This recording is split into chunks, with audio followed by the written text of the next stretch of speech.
Bom dia, meus caros, tudo bem? Hoje a gente vai dar continuidade aos nossos estudos de arte. A gente está no capítulo 5. Já iniciamos o primeiro tópico sobre arte saxã semana passada. Hoje a gente dá continuidade ao tópico 2, ou seja, arte carolíngia otaniana.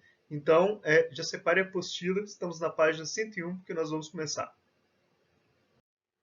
Quando falamos em arte carolíngia, estamos falando da expressão artística do Império Carolíngio, ou seja, o Império de Carlos Magno. Talvez aqui resida uma relação muito prática para que lembremos o nome, ou seja, quando você pensar em carolíngio, carolíngia, você já relaciona o termo automaticamente a Carlos, ao Car, ok? Outra relação necessária é a seguinte: o Carlos Magno ele estabeleceu um império na região central da Europa e, para tanto, ele retomou uma série de aspectos de outro império que é o romano. Então, quando falarmos de arte carolíngia, estaremos falando de Carlos Magno, estaremos falando também da ideia de império, ou seja, império carolíngio, que por sua vez remete ao Império Romano.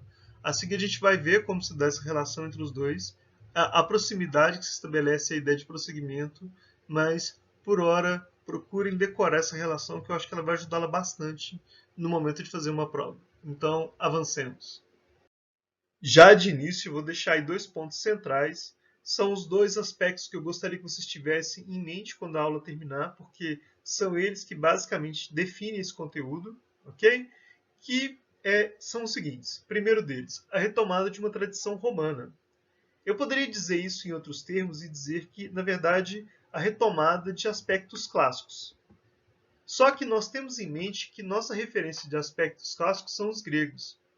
Também nós sabemos que, em grande medida, os romanos eles prosseguem com essa tradição grega. Ocorre que, nesse caso, há uma relação entre os dois impérios, como eu já comentei no isso. O império do Carlos Magno, ou seja, o carolíngio, ele quer se atrelar ao império romano, então, por isso, um prosseguimento dos clássicos via os romanos e não os gregos. Porém, há uma diferença essencial, que é o segundo ponto. Quando havia os aspectos clássicos, não havia ainda a ideia de uma tradição cristã. Então, você vai ter uma retomada de aspectos clássicos atrelados à tradição cristã nesse momento. Isso porque a Igreja Católica já era muito forte nesse momento, impossível de ser ignorada. Então, Carlos Magno atrela essas duas pontas, a tradição cristã, a tradição clássica.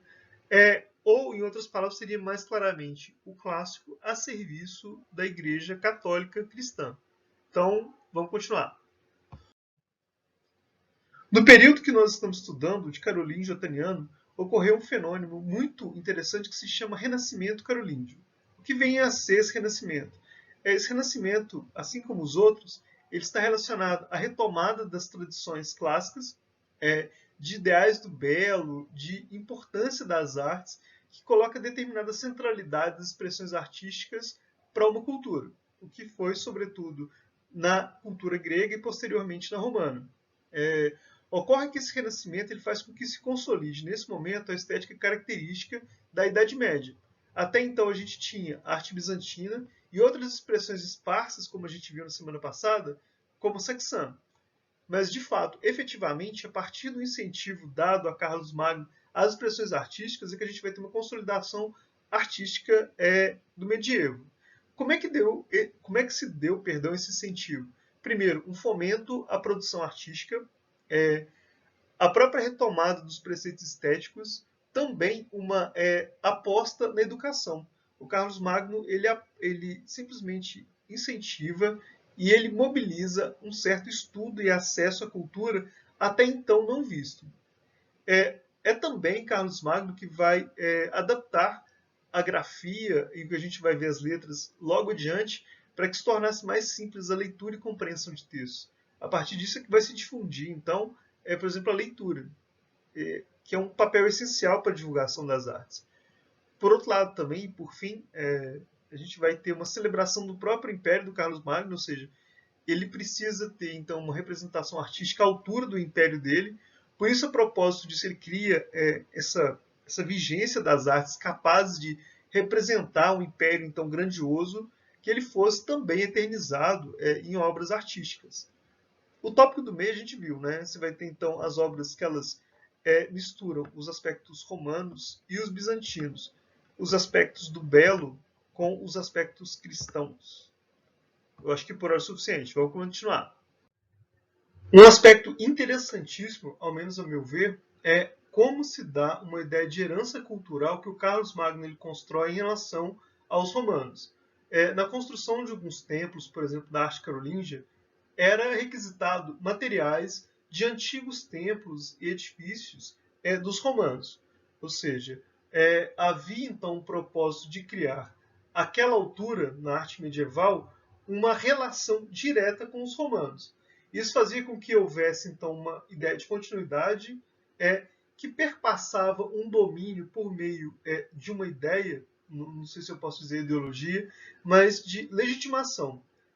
Você tinha então um domínio de determinados povos a utilizar então uma tradição famosa como preceito e como base de outro império, um império pelo outro, ou seja, o romano pelo carolíngio. Também, somado a isso, você tem a força da Igreja Católica.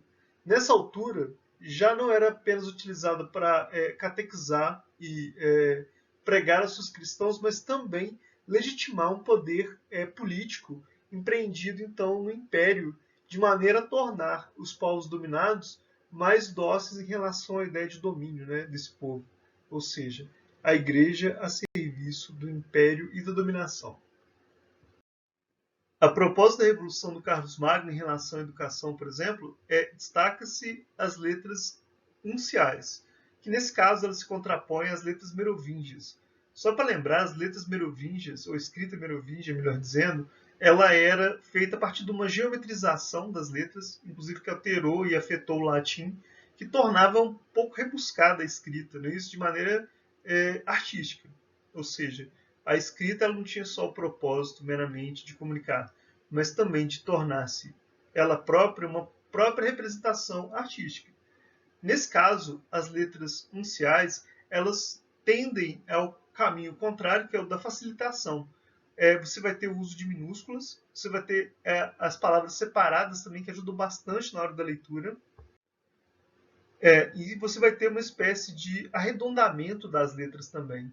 Isso faz com que tenhamos, a partir desse momento, uma escrita muito semelhante à que já utilizamos e que fique mais fácil, inclusive, a difusão da escrita e da leitura. Então, Carlos Magno tinha um propósito bem específico de difusão das artes e também da difusão da educação. Essa mudança em relação às letras ela foi essencial para que todos tivessem um acesso mais simplificado a essa escrita e leitura. O que se destaca nas gravuras, nas pinturas, é uma ideia de simultaneidade que ela assume o lugar da sequencialidade. O que é sequencial são aquelas espécies de quase quadrinho que a gente conhece, que você tem lá separadamente determinado tempo da narrativa. Ao contrário do que acontece anteriormente, nós temos nos quadros uma ideia de simultaneidade, ou seja, no mesmo quadro aparecem diferentes representações de ações. Nesse caso aqui, a gente poderia quase que separar em dois planos, não é isso? No de baixo, a gente tem São Lucas, que ele ampara uma coisa que podemos remeter aqui a algo do divino, que está aqui em cima. Só que podemos notar que cada um dos planos ele comporta ações distintas, ou seja, o de baixo essencialmente São Lucas, que ampara algo divino, algo celestial acima, e que se ele celestial, ele tem, por sua vez, uma existência própria e uma ação também própria. Ou seja, você tem a divisão de dois espaços distintos coabitando a mesma imagem, o mesmo retrato, que seria um tema anacrônico. Ainda a propósito sobre a simultaneidade das ações na arte carolíngia, nós podemos notar nessa iluminura uma clara distinção entre o lado esquerdo e direito, em que cada um dos polos, ou seja, cada um dos lados, representa uma ação diferente.